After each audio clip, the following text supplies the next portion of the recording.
이번에는 우리가 앞에서는 뇌졸중에 대해서 설명을 드렸는데요.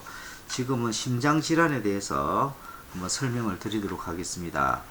이 심장질환은 어떤 종류의 질환들이 있느냐면 가장 대표적인 것이 여기 있는 협심증입니다. 그래서 여러분들 협심증이라는 것은 뭐냐면 실제 심장에 영양분을 공급해주는 심장의 어떤 동맥, 관상동맥이라는 곳이 이 관상동맥을 통해서 심장이 이렇게 뛰게 되죠. 영양분을, 즉 심장에 영양분을 공급해주기 위한 그 부분이 관상동맥입니다. 이 관상동맥에 충분하게 혈액이 공급이, 즉 영양분이 공급이 돼야 되는데 실제 그 부분이 해당되는 예를 들어서 이 혈관이 이런 식으로 해서 그죠? 원활하게 심장에 혈액을 공급해주지 못했을 때 가슴이 답답하고 쪼여오는 듯한 느낌이 있습니다. 이런 현상이 바로 협심증이고요. 이것보다 더한 거 심근경색, 여러분들이 잘 알고 계시는 이 심장마비 같은 경우 있죠. 아예 이것이 이런 식으로 막아버리는 것입니다. 그죠? 이랬을 때는 어떻게 되죠? 혈액 자체가 공급이 안 돼서 심장에 있는 근육에 있는 세포들이 괴사해버려서 이게 이 심장이 멎어버리는 것이죠.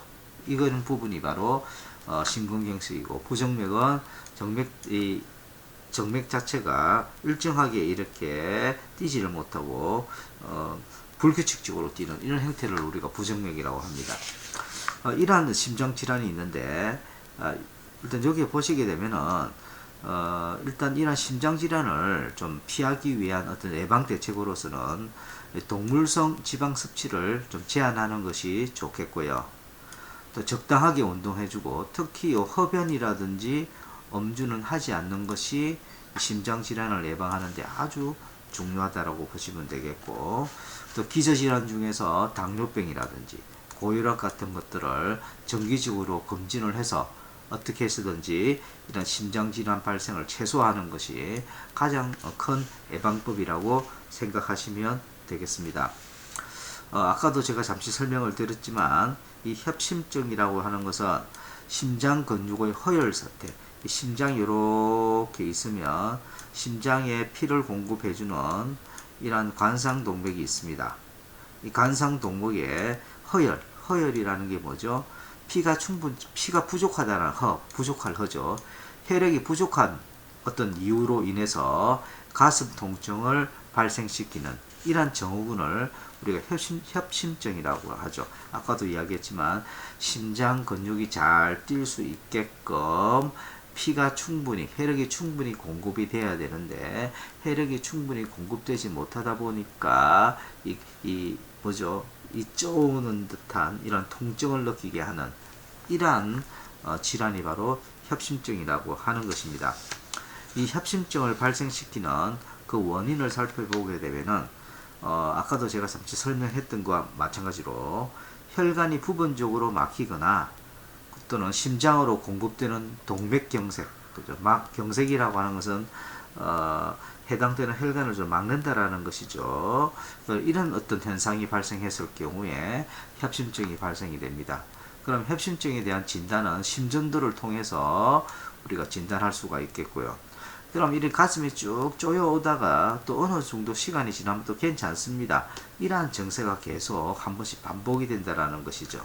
그래서 이렇게 통증이 오다가도 좀 안정이 되면 또 회복되고 증세가 없어지는 이런 어떤 특징을 가지고 있는 것이 협심증이다라고 보시면 되겠습니다. 그 다음에 심근경색.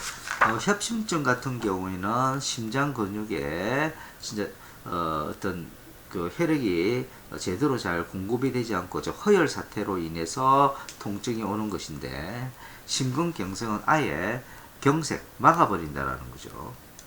완전히 혈관의 혈전이라든지 부유물에 의해서 막혔을 때는 혈액 자체가 제대로 통과하지 못하죠. 그랬을 때 이 해당되는 그 혈액 세포들이, 그죠? 즉 그 심장 세포들이 파괴되어지는 그런 현상에 의해서 흔히 여러분들을 잘 아시는 심장마비 현상이 바로 심근경색증이다라고 보시면 되겠습니다. 이런 심근경색이 발생되어지는 원인은 뭐냐면, 주요 원인으로 보게 되면 급성 심장동맥 폐색, 그죠? 심장동맥이 막혀버리는, 갑자기 막혀버리는 이런 원인에 의해서 심근경색이 발생되어집니다. 그래서 심장동맥 폐색이 일으키는 기질적 변화로 인해서 동맥경화라든지 혈전, 색전, 선천적 기형에 의해서 이런 심근경색이 발생되어집니다. 정상으로 보시게 되면 심근경색이 발생하게 되면 전구증상이 없죠. 갑자기 발생하기 때문에 이렇게 사망하는 경우가 발생합니다. 그 다음에도 대표 질환 중에 하나가 부정맥입니다. 이 부정맥은 심장의 어떤 전기 자극 형성을 하는데, 이 자극 전도에 이상이 생겨서 한마디로 뭐다? 심장 박동이 불규칙하게 비정상적으로 발생되어져서 이런 부정맥이 발생되어진다라고 보시면 되겠습니다. 이번에는 우리가 이 당뇨병에 대해서 한번 살펴보도록 하겠습니다. 간단하게 당뇨병에 대한 기본적인 내용도 살펴보고요. 또 보충 자료를 통해서 같이 한번 보도록 하겠습니다. 한마디로 우리가 당뇨병이라면 여러분들은 잘 아시지만 췌장에서 분비되는 어떤 인슐린의 부족으로 인해서 생기는 어떤 대사장입니다. 그래서 우리가 당뇨병도 제1형 당뇨병이 있고 제2형 당뇨병이 있습니다. 여기 1형이 있고, 그죠? 제2형이 있습니다. 이건 좀 차이점이 있다라는 것입니다. 어떤 차이점이 있느냐? 1형은 우리가 흔히들 아는 소아당뇨 같은 것들을 말합니다. 주로 이런 인슐린은 어디에서 분비가 되죠? 췌장에서 분비가 됩니다. 그런데 제1형 당뇨병 같은 경우는 아예 인슐린 자체를 분비를 못합니다. 그죠? 이런 기형적인 형태 때문에 분비를 하지 못합니다. 그래서 이런 인슐린 자체가 부족하죠. 그런 경우가 제1형이고요. 2형은 뭐냐면 해당되는 췌장에서 인슐린이 분비가 되는데도 불구하고 제대로 이 해당되는 이 당이라든지 이런 부분들이 세포에 제대로 전달되지 않음으로 해서 발생되어지는 그런 장애가 제2형 당뇨병이 됩니다. 이 두 개는 좀 차이가 있다라는 거. 제1형 같은 건 아예 췌장에서 인슐린을 분비 못해서 발생되어지는 것이고, 2형은 인슐린이 췌장에서 발생되어지는데도 불구하고 제대로 이런 당 같은 이런 부분들이 세포로 전달되지 못해서 발생되어지는 어떤 장애다, 이렇게 보시면 되겠습니다. 이 당뇨 현상이라고 하는 것은 혈액 내 당 농도가 증가해서 혈당치가 높아지고 혈액 내 과도한 당이 소변을 통해 빠져나옴으로써 우리가 이러한 현상을 우리가 당뇨 현상이라고 하죠. 그래서 수분이라든지 전해질 대사 이상으로 인해서 전해질 상실에 의한 순환장애라든지 신장장애라든지 어떤 병적 상태가 오게 합니다.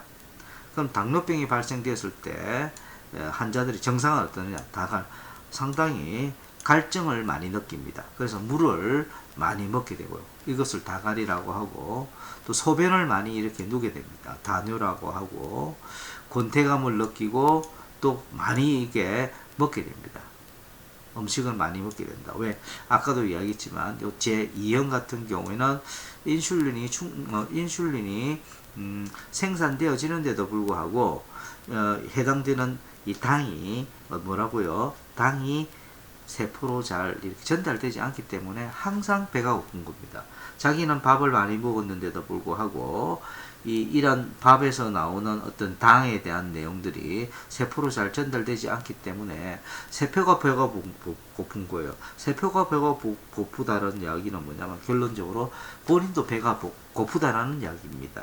그래서 밥을 이렇게 많이 먹게 되고, 그리고 이 당뇨가 발생되면 갑작스러운 체중 감소 현상이 또 발생하게 되죠. 이처럼 당뇨병이 발생되어졌을 때 나타나는 증상, 중요한 증상 세 가지가 있습니다. 뭐 여기 보시면 단요, 소변을 많이 누게 되고, 다음 그죠?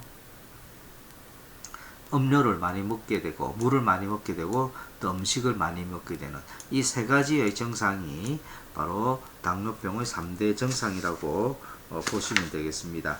특히 이 당뇨병은 여러분들 아시겠지만 합병증에 주의해야 된다는 거 아시죠? 그리고 기본적인 원인은, 당뇨병이 발생되는 원인은 가장 기본적으로 유전적인 요인이 큽니다. 그래서 양친, 즉 부모 둘 다 어머니와 아버지 모두가 당뇨병일 경우 당뇨병 걸릴 확률은 50%가 된다. 그다음 바이러스에 의해서 또 이럴 경우에는 주로 소아당뇨선이 많이 발생을 하게 되죠. 또 환경적인 요인. 그래서 치료는 어떻게 하느냐? 식이요법이라든지 약물요법, 운동요법을 통해서 우리가 치료를 하게 된다라는 겁니다. 그래서